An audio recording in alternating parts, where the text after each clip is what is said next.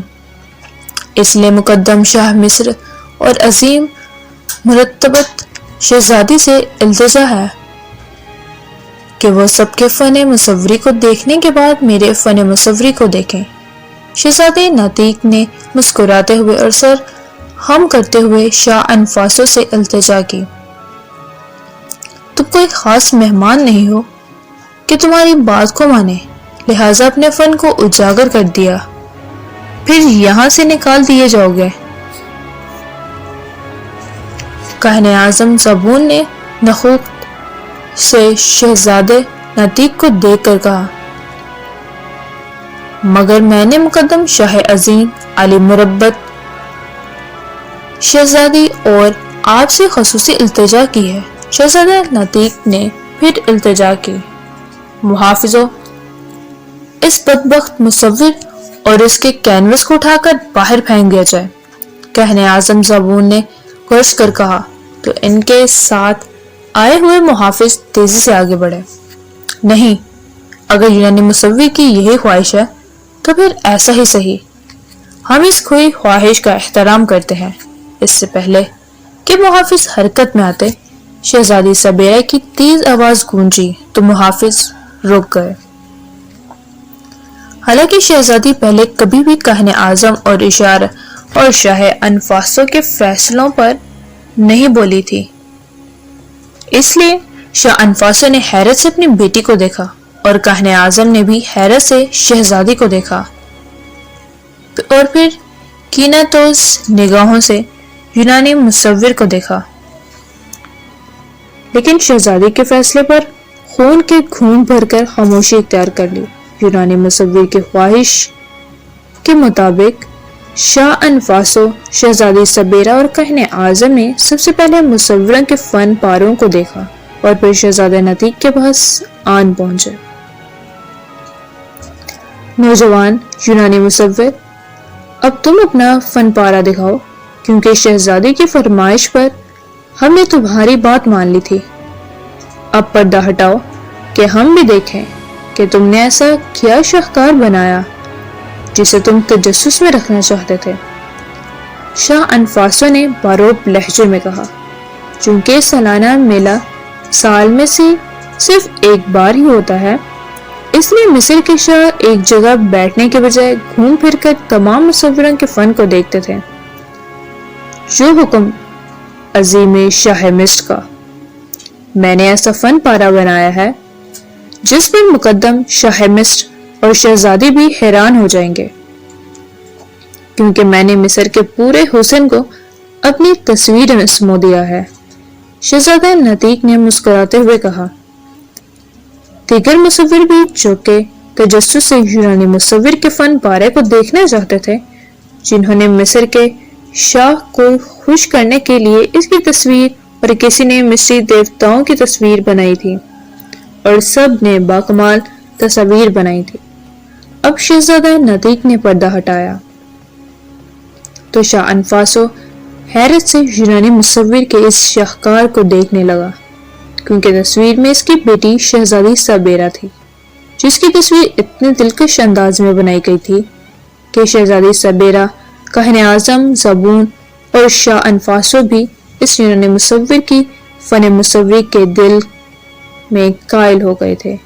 مگر اس مصور نے ایک بہت بڑا جرم کیا تھا، کیونکہ اس نے شہزادی سبیرہ کی تصویر بنائی تھی۔ نوجوانوں، تم نے یہ تصویر بنا کر بہت بڑا جرم کیا ہے۔ تم نے کہا میری بیٹی کی تصویر دیکھی تھی، ہم نے اس کی تصویر کبھی کسی مصور سے نہیں بنوائی، اور عام لوگوں کو شہزادی کی تصویر بنانے پر موت کی سزا دی جاتی ہے۔ شاہ انفاسو نے گرج کر شہزادہ نتیق سے کہا، دیگر مصور اور مہمان شہزادی کی اس دلکش تصویر کو دیکھ کر مبہوت ہو چکے تھے، جس میں شہزادی کا ملکوتی حسن اپنے عروج پر تھا، اور شہزادی سبیرہ بھی حیرت سے اپنی تصویر کو دیکھنے لگی۔ حالانکہ صرف ایک بار ہی اس یونانی مصور کی باہوں میں آتے ہوئے اس کا نقاب ہٹ گیا تھا، اور یونانی مصور نے اس کا چہرہ دیکھا تھا۔ کیا یہ مصور واقعی اتنا مصور تھا، ماہر مصور تھا، جو ایک نظر دیکھنے سے ہی چہرے کی بھرپور عکاسی کر سکتا ہے؟ لیکن شہزادی اپنی تصویر دیکھ کر حیرت میں تھی، اور اسے اس یونانی مصور کی بھیانک موت پر افسوس بھی ہو رہا تھا، جو اپنے فن مصوری میں یکتا ہونے کے باوجود ایک جرم کر چکا تھا۔ عالی قدر شاہ مصر اگر دنیا کا سب سے انمول شاہکار بنانے کو جرم کہا جاتا ہے تو مجھے آپ کی سزا قبول ہے۔ شہزادہ نطیق نے گھبراتے ہونے کے بجائے یقین مصمم سے مسکراتے ہوئے کہا، بدبخت انسان، تم نے شہزادی کی بے حرمتی کی ہے، اور اب ہنس رہے ہو۔ تمہارا انجام صرف موت ہے۔ یک لخت کاہن اعظم نے اپنی نیام سے تلوار نکال کر شہزادہ نطیق پر وار کیا، لیکن آن واحد میں شہزادہ امون کے غلام جوشو نے بھی اپنی تلوار نکال کر کاہن اعظم کا وار روک دیا۔ کاہن اعظم، جب تک ہم مقدس شاہ انفاسو کو اپنے بارے میں نہیں بتا سکتے، آپ ایسا نہیں کر سکتے۔ جوشو نے ادب سے کاہن اعظم کا وار روک کر کہا، محترم شاہ انفاسو، میں ملک ہند کا شہزادہ امون ہوں، اور یہ میرے عظیم فنکار اور شاہکار مصور دوست بھی کوئی عام ہستی نہیں ہے، بلکہ یونان کے شہزادے نطیق ہیں، جو اپنے فن مصوری میں یکتا ہیں، اور ان کے شاہکار کو تو آپ دیکھ ہی چکے ہیں۔ اس بار شہزادہ امون نے ادب سے کہا تو کاہن اعظم زبون اور شاہ انفاسو حیرت سے شہزادہ امون اور شہزادہ نطیق کو دیکھنے لگے۔ ہاں عظیم شاہ، یہ شہزادہ نطیق ہی ہیں۔ یک لخت ایک ادھیڑ عمر یونانی مصور نے چونک کر اور غور سے شہزادہ نطیق کی طرف دیکھ کر تصدیق کی، اور شہزادہ نطیق کے سامنے سر خم کر دیا تو شاہ انفاسو حیرت اور خوشی سے اس نوجوان مصور کو دیکھنے لگا، جس نے صرف ایک ہی نظر میں اس کی بیٹی کو دیکھنے کے بعد شہزادی سبیرہ کی انتہائی خوبصورت تصویر بنا ڈالی تھی۔ شہزادی سبیرہ پہلے ہی اپنے والد شاہ انفاسو کو بتا چکی تھی کہ ایک نوجوان یونانی مصور نے اس کی جان بچائی تھی، اور اس نے ایک نظر دیکھنے کی گستاخی ضرور کی تھی، لیکن اس میں اس کا قصور نہیں تھا، کیونکہ گرتے ہوئے اس کا نقاب اس کے چہرے سے اتر گیا ہوا تھا، اور شاہ انفاسو حیران تھا کہ اگر یہ وہی مصور ہے تو کمال ہے، جس نے صرف ایک نظر شکل دیکھنے سے ہی اس کی بیٹی کی بہت شاندار تصویر بنا ڈالی تھی۔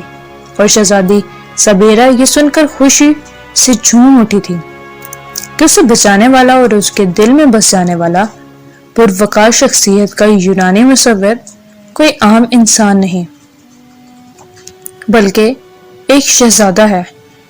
کچھ دیر بعد ہی ملک ہند جیسے دور دراز ملک اور یونان سے آئے ہوئے دیگر مصوروں اور مہمانوں نے تصدیق کر دی کہ ان کے شہزادے عام لوگوں کے روپ میں یہاں موجود ہیں۔ کاہن اعظم زبون قہر آلود نگاہوں سے شہزادہ امون اور اس کے غلام جوشو اور خاص کر شہزادہ نطیق کو دیکھ رہا تھا، کیونکہ اسے معلوم ہو چکا تھا کہ مصر کا حسن اب اس کے دست سے باہر ہو جائے گا، لیکن کیونکہ اس نے شاہ انفاسو کی آنکھوں میں شہزادہ نطیق کے لیے پسندیدگی کے تاثرات دیکھ لیے تھے۔